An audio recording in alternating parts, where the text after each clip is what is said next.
Joining us now, we have the president of the Council on Foreign Relations and author of the book, A World in Disarray, Richard Haass. Also with us, NBC News Capitol Hill correspondent and host of KCDC on MSNBC. Jazz. Of course, you see her every Sunday night on MSNBC, Casey Hunt. We'll get to them in a moment. They've got questions and reactions for Bob. But first, Bob Woodward, I want to read for you from David Ignatius's latest column in the Washington Post, and it's entitled, What a Baby, in which he writes in part about his takeaways from your new book. Only a man who is deeply worried about his own strength would talk as much as Donald Trump does about the danger of appearing weak. Woodward's recounting of Trump's conversations is a study in character or lack of it. The president's vanity, pettiness, and meanness of spirit were evident already in his tweets and public statements. But here is the annotated version, as told by Woodward by Trump's aides, replete with enough F-bombs to stock an arsenal of profanity. When Trump is on the verge of doing something conciliatory, apologizing for a racist or sexist comment, for example, he stops himself for fear that it will show weakness. Trump often expresses a peculiar concern about looking like a baby. He blasts campaign chairman Paul Manafort after a critical New York Times story saying, Paul, am I a baby? Is that what you're saying? I'm a baby? It's Darwinian worldview. Never retreat, eat or be eaten. But it goes back to, Bob, the truth being in question, because now you have so many people who have spoken to you, and apparently some who have spoken to the New York Times, who are lying to the president every day. So you have the president putting the truth in jeopardy, and then a whole swirl of lies happening inside the White House. Well, one of the problems here, and most presidents suffer from the disease of isolation. It was George Kennan who said you have the treacherous curtain of deference that falls down when people get in the White House, and so they don't really break in and kind of say, hey, look, Gary Cohen in the book at one point says to the president, if you would shut the F up, you might learn something, and at one point actually physically strikes him to get his attention. But you almost have to do that to get Trump to tune in. Yeah, you know, It's so interesting, David Ignatius talking about reading your book, that Donald Trump, even if he's on the verge of apologizing, he won't do it because it makes him look weak. It reminds me of in the fall of 2015, I called him on 3 separate occasions after what he said about McCain. I said, you need to apologize to John McCain. There was silence. I had a similar call after the Megyn Kelly episode, and a similar call after his introductory statements on Mexicans. And finally, after the 3rd call, of course, he never apologized. He said, I just don't do that. I just don't do that. Why doesn't he do that? Well, it's a style, and as the book is called, Fear, and the belief he articulated to Bob Costa and myself is that real power is fear, and that you scare people. And of course, if you apologize or backtrack, that doesn't scare people. And so, and I also just think, frankly, it's a habit. He just won't do it, and it's been something that he falls back on. I also think that it's very important to understand when somebody's elected president of the United States, there is a self-validation that takes place. And oh, dear Lord, yes. Yeah, and oh, wow, I won. Only a few people get elected president. And in Trump's case, where he defied all the party and all the rules and no previous political office, so there is that sense of, I know best, not just some of the time, but always. Most presidents, of course, have that when they walk through the gates. They think they're the smartest people in the world, and they're the first people to crack the code. This president, though, of course, has that in spades. I was going to ask you what Donald Trump's friends thought about his transformation, but he doesn't have a lot of really close friends. But were you able to talk to those that knew him before becoming president who, because there are quite a few, who were surprised at how he's handling himself in the White House, in that he's become this far right-wing creature that he really never was in private life when he had to be a developer in Manhattan dealing with the New York City Council?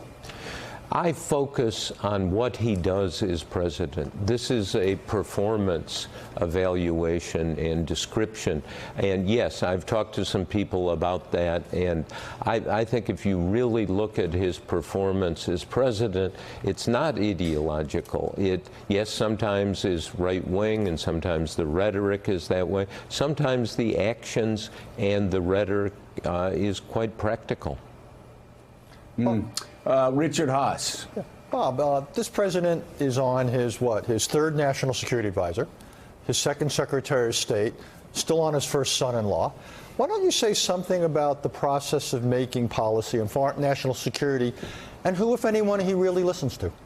Well, see, that's the problem. He will not listen that well, and he's got ideas. I mean, if you kind of extract what those central ideas are, he hates the idea we're spending money, $3.5 billion, keeping troops in South Korea. It's one of the great national security bargains of all time, as you know, right?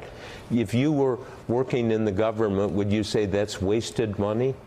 No, I mean, just the opposite. You'd actually look at NATO, you'd look at South Korea, and you'd say this is a bargain. A complete bargain. They have told him if the cost was 10 times what it is, we would do it.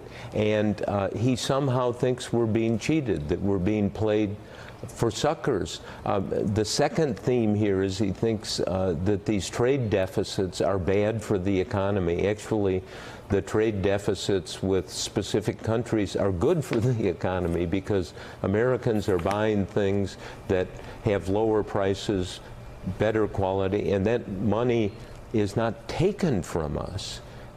Quite the opposite. But somehow he's got in his head the idea that we lose this money, Americans lose this money, and 99.9% of the economists radically disagree from both parties, all kinds of economists except for two people who are in Trump's orbit, Peter Navarro, who's the special assistant in the White House, and Wilbur Ross, who's the Secretary of Commerce. They agree with the president.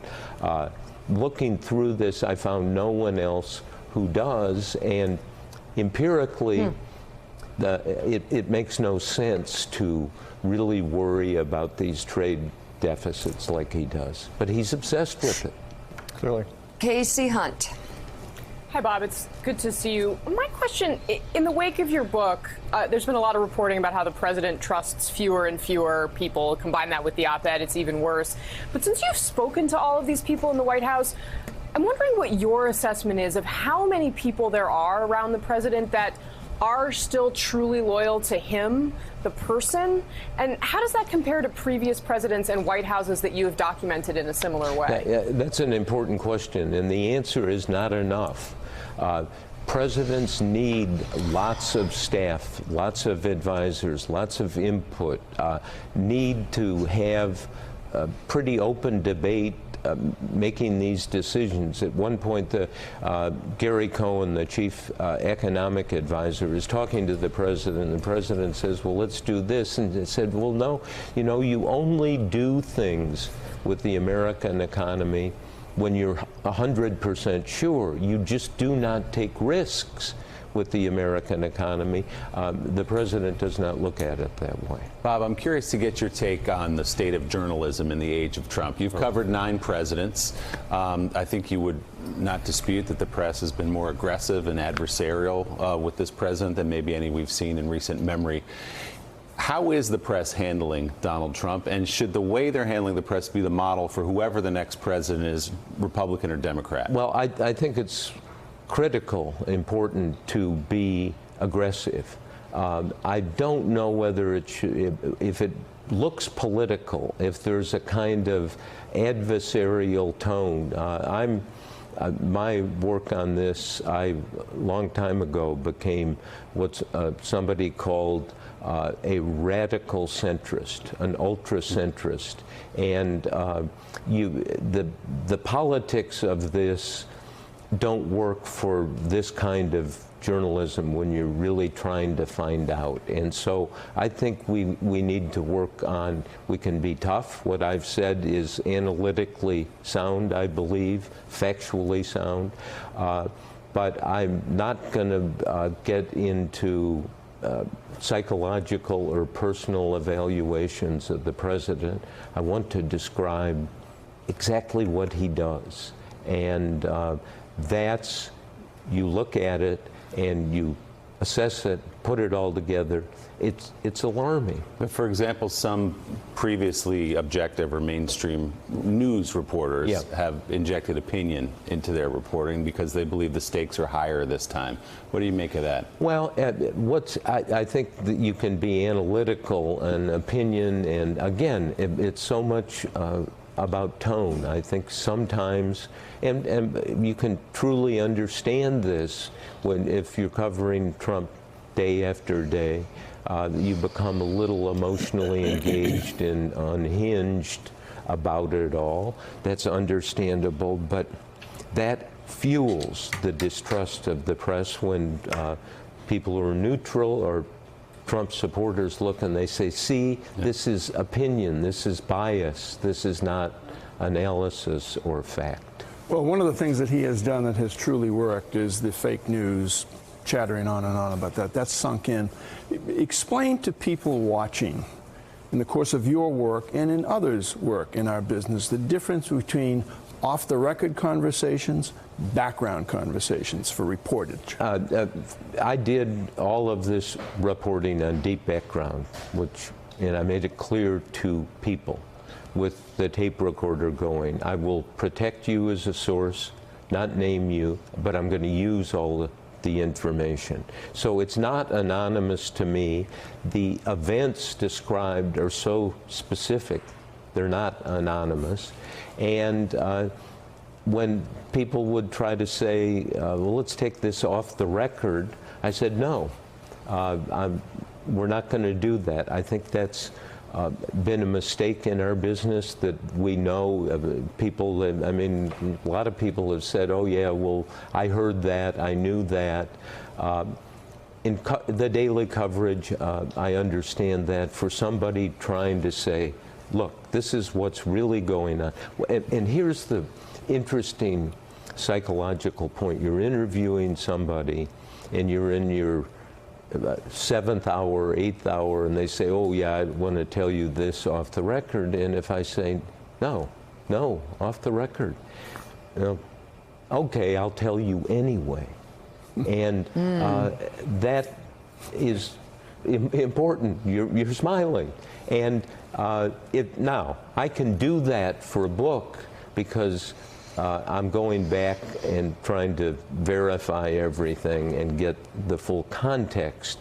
And but we're being used, and the public is being cheated because reporters know things that they can't communicate. There are people who've denied or semi-denied things that are in here, and I had one of the best reporters in Washington say, I heard exactly that from that person, but it was off the record.